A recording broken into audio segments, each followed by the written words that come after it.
Boa noite, meus irmãos. Graça e paz do Senhor Jesus seja com todos. Deus abençoe grandemente sua vida, a sua casa, a sua família. Hoje nós estamos participando de mais uma lição da nossa escola bíblica. E o assunto de hoje, continuando com o tema da família, é a respeito daquela fase em que os filhos se tornam adultos e saem de casa. O tema dessa lição é quando os filhos vão. Que Deus abençoe grandemente a sua vida com acompanhamento desse estudo baseado na palavra do Senhor. Vamos orar? Senhor Deus e Pai querido, eu peço tua bênção sobre todas as famílias, Senhor, que têm neste momento, Senhor, participado desta oração, concordado com esta oração. Meu Deus, que a graça e a paz do Senhor alcance os corações, alcance cada membro da família, Senhor. Meu Deus, eu peço que, em especial, o Senhor esteja preparando os casais, desde agora, desde os casais mais jovens ainda, que nem têm filhos, aqueles que têm filhos bebês ainda, crianças, mas que chegará o tempo em que esses filhos se tornarão adultos, jovens adultos, e eles estarão deixando lá para constituir os seus próprios lares. Que a graça do Senhor seja com o coração desse casal, que eles estejam vislumbrando a importância e o papel que eles têm.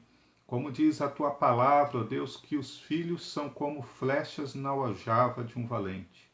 Meu Deus, e as flechas elas são preparadas para que no momento oportuno elas sejam lançadas, mas não lançadas a esmo, não lançadas de qualquer jeito, mas lançadas com um alvo, com um propósito, com um objetivo.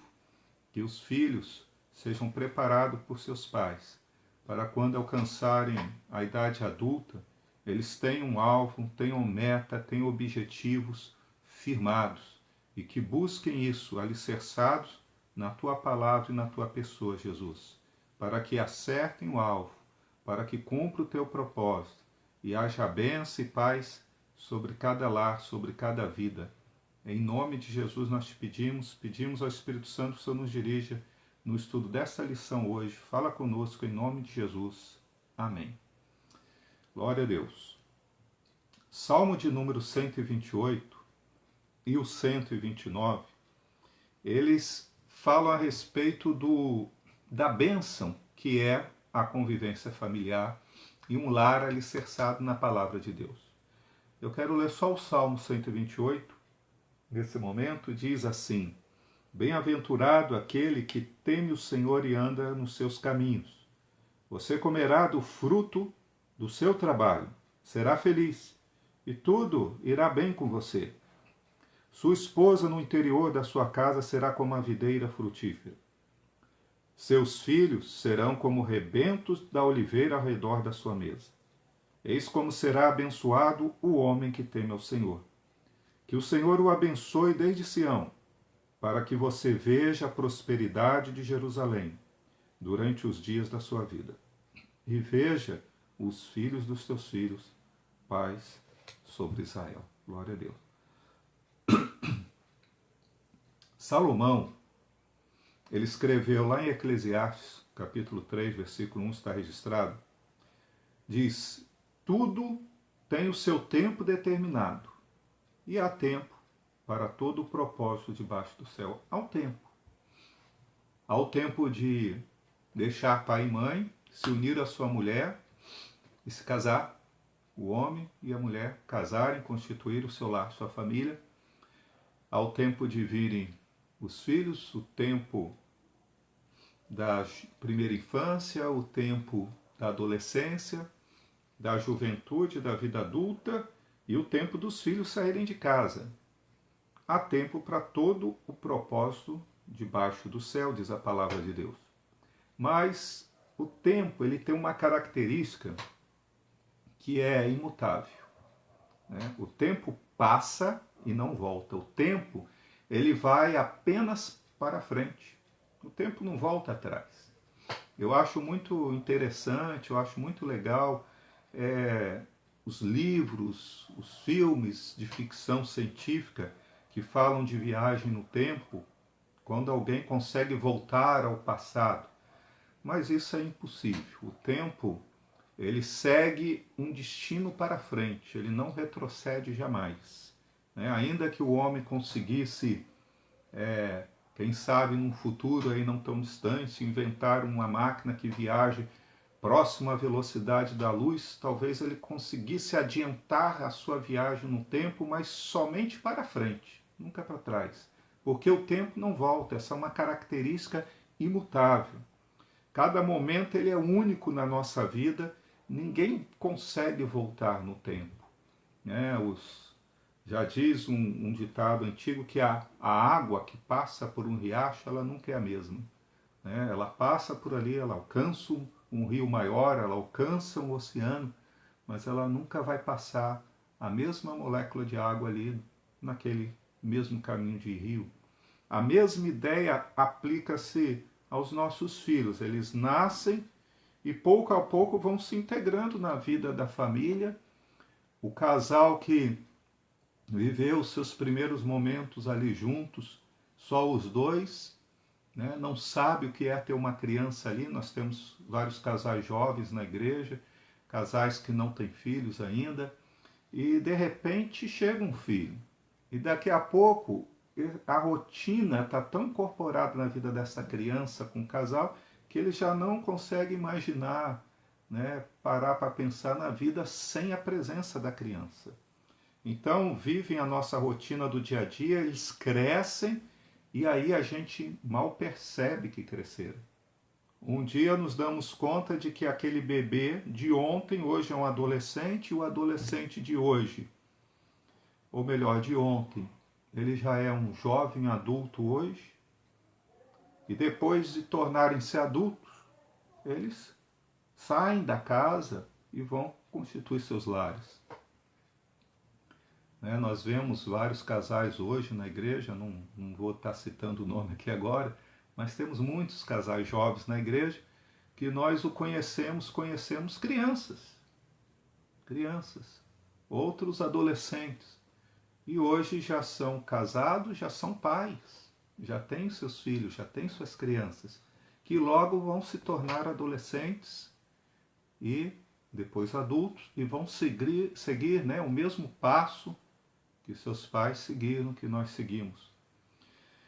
Irmãos, se o nosso lar ele for um lar aconchegante, um lugar de aconchego, de paz, for um porto seguro, nenhum filho vai escapar dele definitivamente. Eles irão sair, sim, para constituir seus próprios lares, mas retornarão sempre, estarão sempre junto com seus pais. E aí eu pergunto, né? Será que os nossos filhos eles têm encontrado em nossa casa, nós que somos pais hoje, um lugar de refúgio? Né?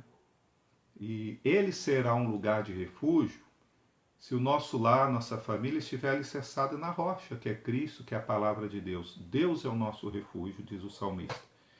E ele pode fazer do nosso lar um lugar seguro contra qualquer temporal, um porto seguro, um pronto-socorro para as emergências da vida. Né? Então, mesmo que os filhos cheguem à idade adulta e constituem suas famílias, seus lares, eles sempre precisarão encontrar no lar dos seus pais um porto seguro, né? Um lugar para levar seus filhos, né? Seus cônjuges e a família, né? Sendo multiplicada, sendo acrescida. A família está sempre em evolução e esta fase que os filhos saem de casa é o último estágio, né? É uma fase muito especial na vida do casal. Evelyn Duval chama esse período de fase do ninho vazio. Acho que muitos já ouviram essa expressão.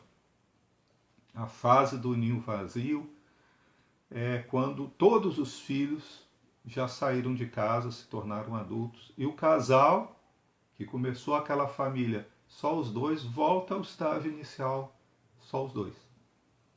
É claro que tem o vínculo afetivo dos filhos, a convivência dos filhos, E dependendo do local onde os filhos moram, essa convivência com filhos e netos casados é até diária, né? Ou semanal, né? Às vezes, por ser mais distante, não é tão frequente, mas tem aquele vínculo, aquele contato ainda.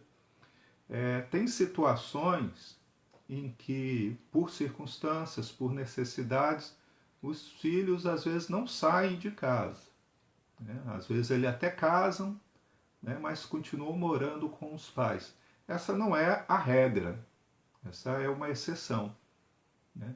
E normalmente não é isso que os filhos buscam. Normalmente os filhos, depois que casam, eles querem uma independência. Isso é a regra, né? Então nós estamos falando aqui da regra da ordem natural, embora hajam exceções. Cada período do ciclo evolutivo da família tem suas características próprias. Uma família que está na fase de gerar filhos vive situações diferentes daquela que já passou do estágio de gerar filhos e os filhos já estão deixando lá para se tornarem independentes. Alguns filhos saem para estudar, né? No caso, um dos nossos filhos já tem 2 anos, pouco mais de 2 anos, que está estudando fora e em outra cidade, né? Vão estudar em outra cidade. Outros saem em busca de trabalho, saem para trabalhar porque não encontra trabalho naquilo que, no seu ramo, na sua atividade, e aí vão procurar trabalho fora. Outros se casam e vão formar o novo lar.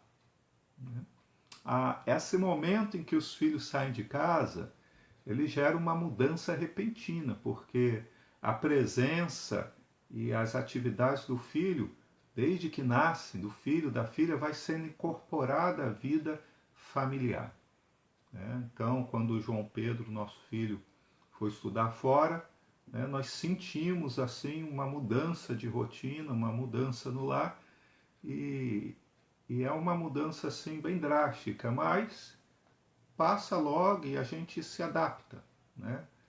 Faz parte, assim como quando chega um bebê. Quando chega um bebê, assim, é uma mudança drástica também, mas esse desorientação quando chega a criança também passa logo e logo o casal já vai se adaptando à nova rotina. Quando chega o momento dos filhos saírem de casa, não vai ser diferente, né? Vai ser assim uma mudança drástica, né? Vai ter assim um certo desconforto com a mudança da rotina, a distância do filho, mas logo há uma adaptação a essa situação. E hoje em dia, né, a comunicação através de celulares ela é muito fácil hoje em dia, então isso ajuda muito a superar essa distância, principalmente quando o filho sai para estudar fora. Então essa questão aí que é chamada de fase do ninho vazio é a que a gente quer estar abordando mais no decorrer dessa lição.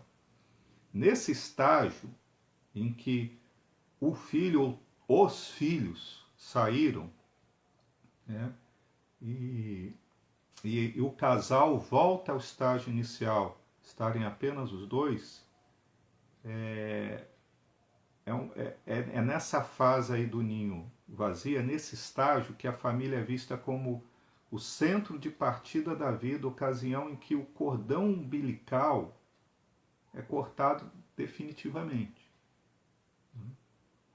Porque quando nasce a criança, corta-se o cordão umbilical físico, mas o vínculo de dependência da mãe, dos pais, continua. A criança continua dependente totalmente, 100%. À medida que vai crescendo, vai adquirindo pouco mais de independência, de autonomia, até que chega à vida adulta e vai cortando esse cordão umbilical, né? Assim, por assim dizer. O ninho volta então ao estágio inicial, vazio, sem filhotes, sem filhos, e o casal volta a ficar apenas um e o outro. É certo que, se os ajustes foram feitos adequadamente nas fases anteriores, ou seja, se os pais se preocuparam, né, em dar instrução, ensinar aos filhos a importância, os valores, os princípios de civilidade, de relacionamento com o próximo, alicerçado na palavra de Deus, então essa fase ela vai ocorrer de uma maneira tranquila, né? E pode até ser uma das melhores fases do casal. Então, casais aí que não pensaram nisso ainda, outros que estão ficando preocupados porque já têm filhos adultos em casa e eles ainda não saíram de casa. Não se preocupe, prepare bem seus filhos, né? Ensine seus filhos, não só nas questões práticas, como cuidar da sua roupa, preparar uma refeição, né? Trocar uma lâmpada, trocar, consertar uma torneira, essas coisas são importantes, né? A questão de convivência social, o valor do trabalho, dos estudos, priorizar o reino de Deus. Então, essa saída deles quando chegar vai ser tranquila, né? Vai ser bênção. É uma fase natural da vida. E, e aí, esse momento em que o casal voltar a ficar apenas os dois, e às vezes alguém fica preocupado, às vezes a mãe fica pensando, nossa, o que vai ser? Pode ser uma das melhores fases da vida do casal, né? Nós vamos ver isso ainda hoje. E pode ser o tempo assim de realizações pessoais, familiares, na obra de Deus, em assistência social, obra assistencial, porque o casal ele fica livre assim de alguns compromissos e atividades que tem quando os filhos são crianças, são adolescentes, e toma muito tempo, esforço e dedicação do casal para com os filhos. Está correto, é isso mesmo, né? E quando os filhos ficam adultos e já têm a sua independência, esse tempo que sobra para o casal poderá se tornar uma fase mais produtiva. Não que não seja produtiva, né, principalmente na obra de Deus, mas pode se tornar até mais produtiva. Um tempo de investimento nos valores espirituais e também cultural. Né? De repente sobra tempo aí para o casal até estudar, né, fazer alguma atividade social que gostaria. Então pode ser uma das melhores fases aí para o casal. Os pais terão prazer em ver seus filhos adultos assumindo responsabilidades, né? Essa satisfação é algo que vai continuar tendo quando seu filho, sua filha se tornou adulto e consegue, né, sucesso, êxito nos seus estudos, na sua carreira profissional, nas suas realizações pessoais, né, no seu casamento. Então isso traz satisfação para os pais, né, que investiram, que ensinaram, que apoiaram, que incentivaram nos seus estudos. Os avós, quando vierem os filhos dos filhos, os avós vão se sentir realizados, né, ao ver a sua segunda geração, a poder estar ali ajudando na criação dos netos. Tá certo que alguns casais nessa fase não tem tanto tempo assim a mais, porque muitos acabam ajudando no cuidado dos netos por conta dos pais, dos seus netos, às vezes trabalharem os dois. E aí, quando os dois trabalham fora, muitos avós optam por cuidar dos netos para não deixar as crianças o dia inteiro numa creche, numa pré-escola. Então, eles acabam optando e dedicando esse tempo também aos netos. E isso, tendo essa possibilidade, tendo essa condição, também traz realização. Não sem trabalho, é claro. Todo o trabalho que é feito com amor, ele traz realização. E não há realização maior do que aquela que nós alcançamos através do nosso trabalho. Hoje eu ouvi um comentário perdão, não é pastor, filósofo Cortella. Já tinha ouvido ele falar isso, mas hoje eu ouvi de novo e me chamou a atenção, e ele lembra nessa palestra que quando o filho dele fez 12 anos, Ele foi acordar o pai no quarto e falou: pai, hoje é meu aniversário. Ele falou: parabéns, meu filho. E ele falou: então, eu fiz 12 anos. E o senhor disse que quando eu fizesse 12 anos, o senhor ia me contar o sentido da vida. Ele falou: é mesmo, então vamos na sala que eu vou te contar o sentido da vida. E aí ele sentou com o filho ali e falou: filho, o sentido da vida é que vaca não dá leite. E aí ele disse que o filho ficou olhando assim, sem entender. Falou: como, pai? Vaca não dá leite? Esse é o sentido da vida. Que a vaca não dá leite. Para você ter o leite da vaca, para a pessoa ter o leite da vaca, ela precisa acordar cedinho, de madrugada, apartar o bezerro da vaca, amarrar as pernas da vaca, pisar no estábulo lá, no estrume da vaca, prender o rabo da vaca, porque senão a vaca vai bater o rabo em você, vai sujar você, né? Levar um banquinho, levar o balde e puxar os tetos da vaca até conseguir tirar o leite, porque a vaca não te dá leite. Se você não tirar o leite da vaca, você não vai ter leite. E ele quis ensinar ao filho o seguinte, que chega um momento em que as pessoas precisam entender que nada vai ser dado para ela a vida inteira. Ela vai precisar trabalhar para conquistar, para realizar e para ter aquilo que ela almeja. Porque a criança, quando nasce, ela recebe tudo. Ela recebe alimento, recebe roupa, recebe abrigo, carinho. Ela é 100% dependente dos seus pais. A partir do momento que ela vai crescendo, e a idade de 12 anos ela é proporcional àquilo que a igreja faz com relação à idade de entendimento mais apropriado para o batismo. É uma idade em que o adolescente, o pré-adolescente, está entrando ali na adolescência e ele começa a entender realmente melhor o sentido das coisas da vida e o seu papel na família, na sociedade. Então é uma fase oportuna para explicar que ninguém dá nada, né, a vida toda. E nem a vaca dá o leite. É preciso trabalho para se conseguir o leite de cada dia. Então,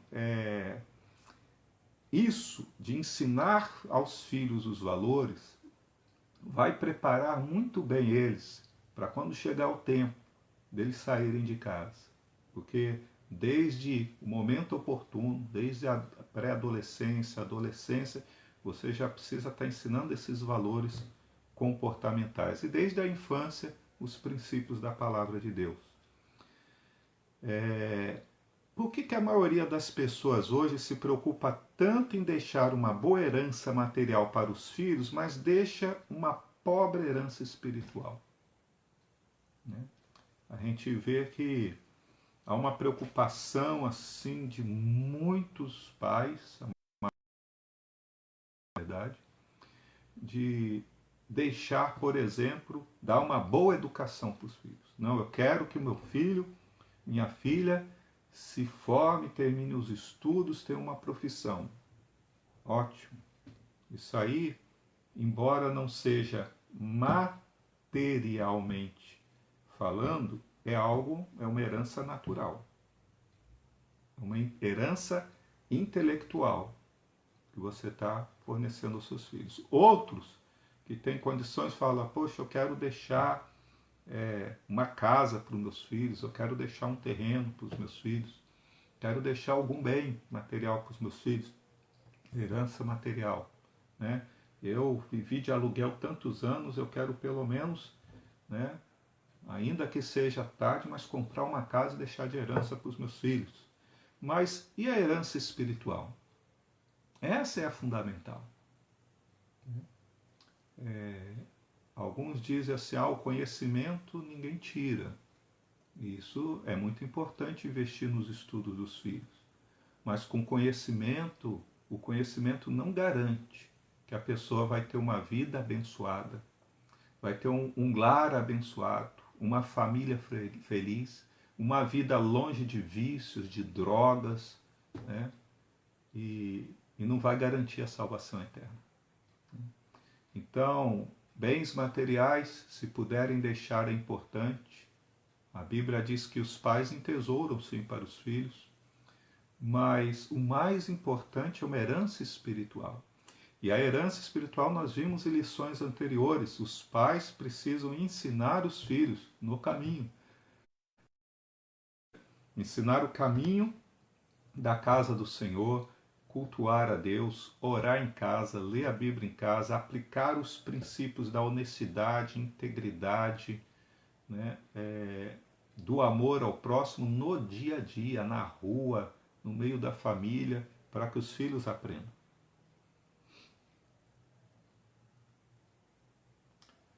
Fase de colher frutos. Essa fase do ninho vazio também é fase da colheita. Se a sementeira foi bem feita, se a semeadura foi bem feita, se a lavoura foi bem cuidada, agora é o tempo da colheita. Né? Colheita é o melhor tempo. Né? É o tempo em que o lar se torna a hospedaria dos filhos, de nora, de genro, de netos. Né? Dizem, né, que neto é muito melhor de se cuidar do que filho. Né? Eu ainda estou esperando aí vir os netos para experimentar isso na prática. Porque os filhos a gente curte, mas a gente tem assim uma preocupação muito maior com a educação, com os cuidados de escola, de trabalho, de escola e de levar para tomar as vacinas, todos esses cuidados assim é muito próprio dos pais.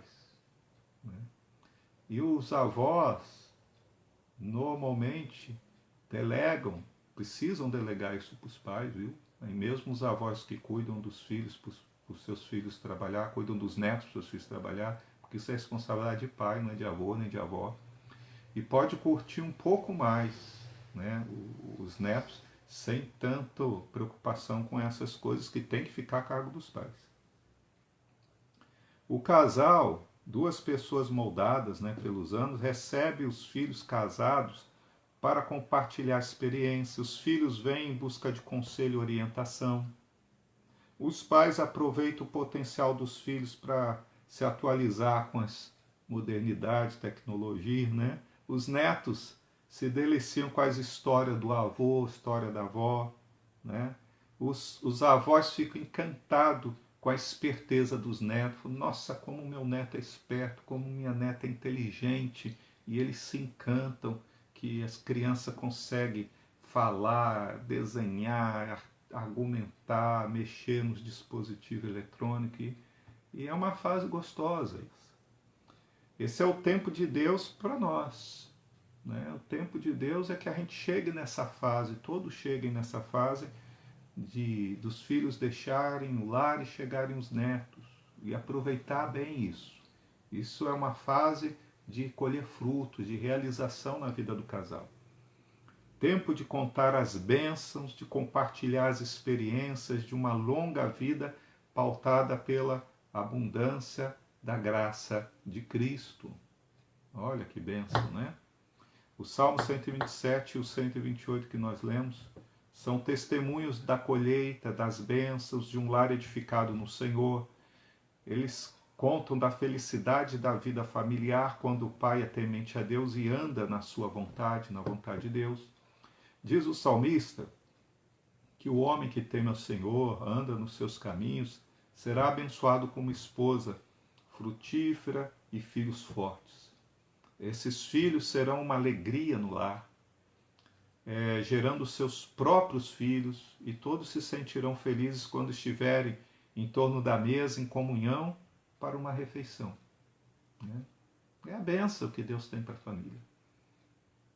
Quando chega esse estágio aí do ninho vazio, não é vazio definitivamente. É vazio porque os filhos vão constituir seus lares, mas a família vai estar sempre ligada e reunida. Então, louve a Deus pelo que Ele tem feito na sua vida. Né? Colha os frutos ao cultivar fortes laços de comunhão com a sua família, com seus filhos, seus pais, seu genro, nora, sogro, sogra e seus netos e seus avós. Tem a fase, né, depois que os filhos saem, de envelhecer juntos. Na verdade, a gente envelhece, segundo aí alguns estudos biológicos, depois dos 30 anos, né, o corpo começa a mais envelhecer. Até os 30 é um crescimento, poderia se dizer envelhecimento, mas não é. É um crescimento rumo ao amadurecimento. Aí, a partir da casa dos 30 anos, aí começa a ter um envelhecimento, que no começo ele é muito discreto, e com o passar do tempo ele vai se acentuando. Mas a fase de envelhecer juntos é uma fase de bênção também para o casal. O casal não precisa ficar preocupado com essa fase. É um erro pensar que o amor conjugal se extingue depois de alguns anos de casados. Isso não é verdade, né? Se a convivência ela tem sido realmente um relacionamento de amor, os anos só fortalecem e acrescentam o amor. Com o passar do tempo, ele se torna reforçado por uma amizade profunda, um sentimento de companheirismo que os dois formam e realmente se tornam tão parecidos. Quantas vezes você já viu casais já assim, de muitos anos de casado, né? 50 anos de casados, bodas de ouro, 60 anos de casados, e que já olhou e comentou assim: nossa, aqueles dois eles são tão parecidos, parecem irmãos, não parecem nem ser marido e mulher. E são muito iguais, são muito parecidos, né? Deixará o homem pai e mãe, se unirá à sua mulher e se tornarão os dois um só, uma só carne, né? Eles entendem tanto o outro assim que isso é possível. Pastor, isso ocorre com todos os casais? Não, mas com muitos sim, né? E que isso seja com você também. Um entende perfeitamente o outro, o sentimento, esse que é só a convivência de anos pode oferecer. Nesse estágio da vida da família, é de grande valor para o casal o companheirismo amigável e compartilhado. Parecem oportunas aqui as palavras de Salomão, lá em Eclesiastes 4. Eclesiastes 4, versículo 9 a 12. Salomão escreve, dirigido pelo Espírito Santo, a respeito da convivência do casal. E essa descrição aqui, irmão, revela não só o início do casamento, mas principalmente a maturidade do casamento. Porque diz assim: melhor é serem dois do que um, porque tem melhor paga do seu trabalho. Porque se caírem, um levanta o companheiro. Aqui está falando de companheirismo. Ai, porém, do que estiver só, pois caindo não haverá quem o levante. Também se dois dormirem juntos, eles se aquentarão. Mas um só, como se aquentará? Se alguém quiser prevalecer contra um, os dois lhe resistirão. O cordão de 3 dobras não se rebenta com facilidade. Nada separa uma família onde seus membros aprendem a viver, a amar, a servir, a sofrer, a alegrar-se e a envelhecer juntos. Nada separa a família que traz a palavra de Deus como alicerce, que faz de Jesus Cristo essa terceira dobra do cordão. O cordão de 3 dobras não se rompe com facilidade. É o cônjuge, o marido, a esposa e Jesus junto. E tem, então, para nós comentarmos aqui, a fase de um serviço cristão mais frutífero. De repente, esta fase do ninho vazio pode se tornar a mais bela fase da vida cristã de muitos. né? Porque é um momento estimulante para uma mudança de rumo também, quando os filhos saem de casa e vão constituir seus lares. Agora, quando o casal não tem mais a responsabilidade de levar filho para a escola, né, de preparar lanche, de fazer lição de casa, né, de ver se tiver doentinho, levar lavar roupa, passar a roupa num volume muito maior, toda essa rotina de educar, essa exigência, né, de emprego, de tempo, de atenção, né, não tem mais essa exigência de tempo, mas toda essa experiência acumulada do casal, porque isso gerou uma experiência enorme. Sabedoria que foi produzida com o tempo, com a experiência aí de criar filhos, crianças, jovens, adolescentes, mais essa experiência, maturidade espiritual que vai se adquirindo com os anos. Então, esse período pode ser um recomeço de uma vida mais intensa no serviço na obra de Deus. Essa experiência de vida pode ser utilizada e deve ser utilizada para ajudar outras pessoas que estão começando a caminhada e a carreira cristã, que estão começando a constituir uma família, né? Que estão tendo dificuldades ali na lida com filhos, sejam crianças, sejam adolescentes, sejam jovens. Então Deus tem dado a cada um de nós, aos seus filhos, cada um de nós, dons variados. E o casal deve manter contínua a sua atividade na igreja local onde ela congrega, desde quando são solteiros, casais sem filhos, casados com filhos, devem manter a sua atividade, se envolver na vida da igreja, aplicando seus dons no trabalho na obra do Senhor. E o ministério de evangelismo, missões, visitação, oração, capelania hospitalar, assistência social, aconselhamento, discipulado, ensino, precisam de crentes capazes que se disponham a fazer a obra.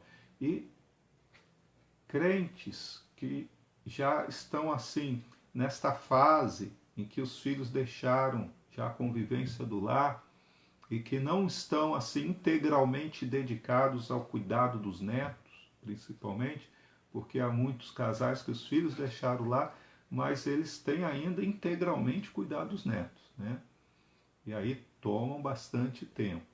Mas é aqueles que não têm integralmente, têm mais tempo para se dedicar às coisas do Senhor e devem, porque a obra de Deus ela é carente de evangelistas, é carente de missionários, né? Eu tenho uma pessoa que trabalhou comigo, uma amiga de trabalho, que ela se aposentou há aproximadamente 2 anos. Aproximadamente 2 anos ela se aposentou. Ela pegou, o marido dela se aposentou também. Os dois trabalham na mesma empresa. O amigo dela também, um colega de trabalho, né? Embora tinha mais amizade com ela, porque ele trabalhava em outro prédio, mas são dois amigos. E os dois se aposentaram, compraram uma van, adaptaram ela com cama, cozinha e com vários acessórios aí. Os filhos já são adultos, já têm suas famílias, têm seus netos, não moram com eles, e saíram pelo Brasil fazendo missões, né? E eles estavam, há uns meses atrás, lá na divisa com a Venezuela, fazendo comida lá e dando comida para os venezuelanos que estavam vindo para o Brasil. Então, o ministério precisa. Então, essa tem sido uma fase para eles assim de grande envolvimento na obra de Deus, né? A fase do ninho vazio, da aposentadoria, estão se dedicando bastante. Então, como missionários. A obra de Deus precisa de visitadores, precisa de intercessores, a capelania hospitalar precisa de pessoas, né? A obra de assistência social e o discípulo precisam de pessoas para discipular novos convertidos, para aconselhar casais jovens, né? Então, não falta trabalho para que as pessoas nessa fase, os casais nessa fase aí, se envolvam mais na obra do Senhor, né? A obra de Deus precisa de crentes capazes, que se disponham a fazer a obra e que tenham experiência de vida ainda, andando com Deus, cuidando de suas famílias, melhor ainda. A vida sem produção, ela se torna vazia de significado e uma vida assim não produtiva, né? Principalmente na obra do Senhor. E quando a gente trabalha na obra do Senhor, a nossa vida é cheia de alegria e rica em sentimentos de satisfação e realização, né? Então isso é muito bom. A Bíblia nos diz lá no Salmo 92, versículo 12 ao 15, diz que o justo florescerá como a palmeira e crescerá como o cedro no Líbano. Plantados na casa do Senhor, florescerão nos atos do nosso Deus. Na velhice, ainda darão frutos. Serão cheios de vida e de verdor, cheios de seiva e de verdor, para anunciar que o Senhor é reto. Ele é a minha rocha e nele não há injustiça. Para anunciar, para dar testemunho de que o Senhor é reto e de que ele é a nossa justiça. Então, irmãos, o Salmo 90, versículo 12, também faz uma bela declaração e fala o seguinte: ensina-nos a contar os nossos dias, para que alcancemos coração sábio. Que Deus te dê um coração sábio, meu irmão, minha irmã. Que Deus dê a cada um de nós corações sábios.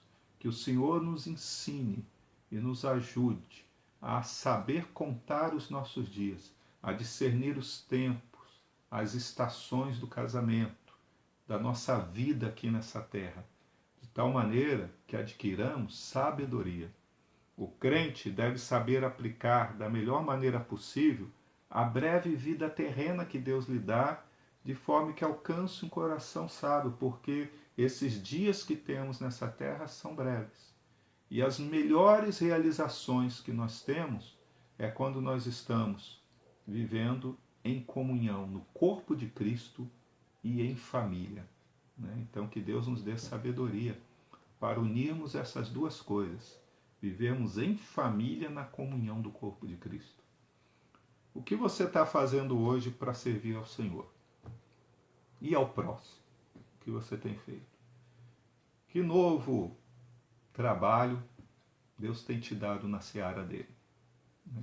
Não é porque a gente fez ou fazia um tipo de trabalho na obra do Senhor quando a gente era solteiro do Senhor, e anunciar que Ele é a nossa rocha e que nele não há injustiça. Então, empenhe-se nessa obra. Você tem sabido aplicar bem os seus dias, os dias que o Senhor lhe tem dado, né? Então, pense nisso. Vamos procurar ser cada dia frutíferos na obra do Senhor, porque o Senhor renova as nossas forças. Eu quero concluir dizendo o seguinte: como em qualquer outra fase do processo, né, e de ter uma família, de viver em família, de estabelecer a família no casamento, tem suas fases. Tem a fase em que está solteiro, tem a fase em que está noivo, a fase em que está casado, sem filhos, com filhos, criança, adolescente, jovem, adulto, e depois o casal só de novo. Mas como em qualquer outra fase do processo, se os ajustamentos físicos, emocionais, psicológicos, espirituais forem previamente trabalhados e alcançados, certamente o casal chegará a este período com um imenso sentimento de prazer, de gratidão e de missão cumprida, né? Vendo seus filhos, homens e mulheres de bem, andando nos princípios da palavra de Deus, servindo ao Senhor com alegria, vendo a segunda geração, né, tendo aquele momento de comunhão no lar, nos almoços de domingo, né, nas confraternizações, nas visitas ocasionais sem data específica, né? Então, que Deus conceda essa graça para que toda a igreja possa viver assim plenamente a sua vida familiar. Nós falamos aqui da regra, nós sabemos que há exceções, né? Nós sabemos que há casais sem filhos, nós sabemos que há filhos que mesmo casando continuam morando com os pais, mas nós falamos aqui das etapas que são a regra geral. E mesmo nas exceções, a bênção e a plenitude de graça e de bênção de Deus. Desde que a família continue praticando os princípios, que é priorizar o reino de Deus, buscar em primeiro lugar o reino de Deus, a sua justiça, e todas as demais coisas necessárias nos serão acrescentadas. A vida conjugal é uma bênção. O casamento é uma bênção, desde o princípio até o fim. Né? Que todos possamos viver plenamente essa realização. Há muitos espinhos para serem tirados. Há muitas lutas e batalhas a serem enfrentadas na vida familiar. E nós vamos ver algumas dessas questões nas próximas lições. Na próxima lição nós vamos falar sobre conflito de gerações. Né? Embora a família seja uma bênção, né? Não é sem trabalho, sem dedicação, sem esforço. Como nós mencionamos aqui, a vaca não dá leite, você tem que tirar. Né? A família tem coisas maravilhosas para nós vivermos em família, com as bênçãos de Deus, mas nós temos que trabalhar, nós temos que lutar, muitas vezes, até contra as forças espirituais do reino das trevas, que muitas vezes se levantam contra as famílias.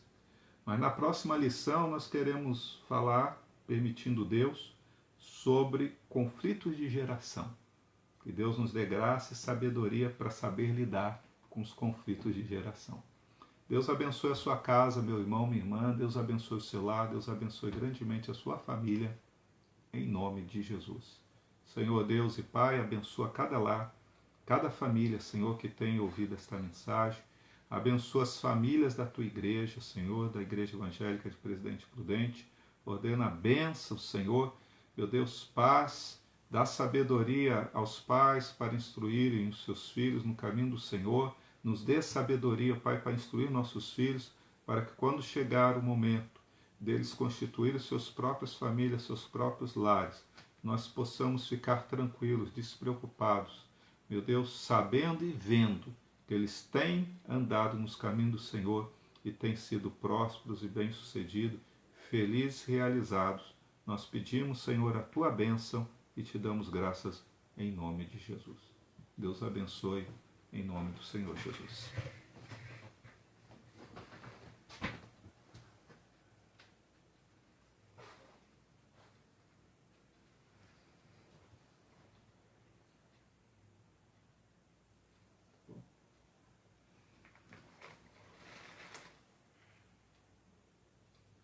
Eu fiquei com medo de levantar.